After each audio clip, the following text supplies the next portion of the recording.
from Oz here. Thanks for joining me in studio today.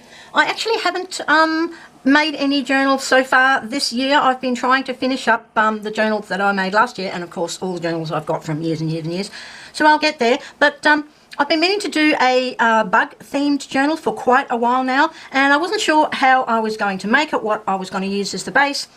And then I remembered that in my chipboard stash, I had these old Kazaz chipboard journals. Some of you might remember the Australian Kazaz company that had a lot of paper crafting stuff. So this journal comes with 3 brass rings, and it's got six thick chipboard pages. It's A5 size, and I thought I might use this as the base for the journal. They are very substantial, and it's a good size. It may be a little bit big. I maybe would have preferred it a little bit smaller. Either that or I cut some pages to size, but I thought I might have a bash and see what I can do with this. Then I went through my stash. I knew I had some nice bug stickers. I probably won't include many butterflies because I do use butterflies a lot, but I will include dragonflies, and I have this fabulous packet of bug stickers. They're quite big stickers. They're very vibrant and bright, so I thought that would they would go really well. I also have a set of bug stamps, a whole set. I do believe it is a Tim Holtz set of bug stamps. And then I went through my stash, my handmade stash, and see what I found. So I found these 2 mixed media. They must have come off a masterboard. I thought they might work. They're big enough to include as a page or put onto a page. What else did I find? I went through a box of postcards I had, and I found these 2, again trying to keep in the brown neutral colours with maybe a little hint of colour here and there, but they're also big enough that they could be included as a page. I found a heap of big and medium tags that I had decorated. They're just plain, and I thought they might work. These were interesting because I completely forgotten I had these. These were made with 2 index cards to make a pocket, sewn with bugs on them.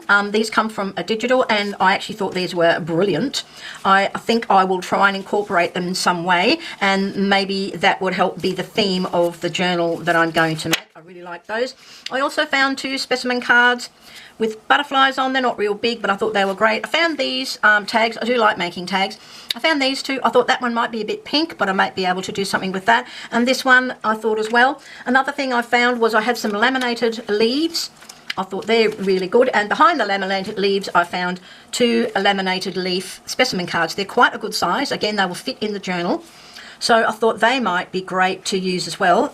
It's sort of good having this ready-made stuff because it helps me with the theme and what I want to do. Anyway, so I'm going to start. I haven't decided what I will do with a cover.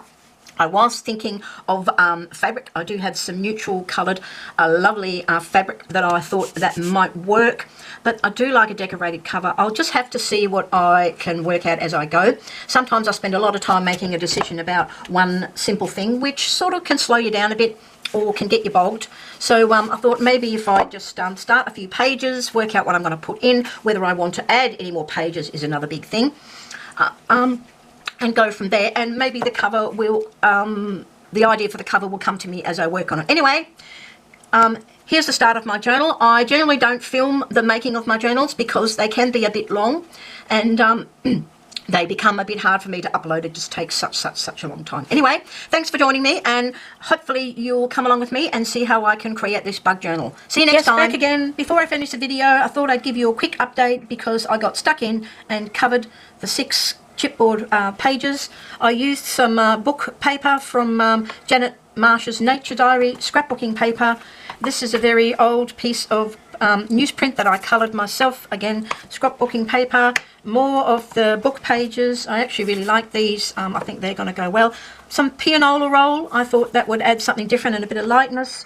Scrapbooking, and again the pianola roll, and a piece of scrapbooking. So I'm not sure what order they're going to go in at the moment. I just thought I'd have a bash and get them covered while I was in the mood. So they now have to sit around for a good few hours to let the glue dry. Anyway, thanks for joining me. See you next time.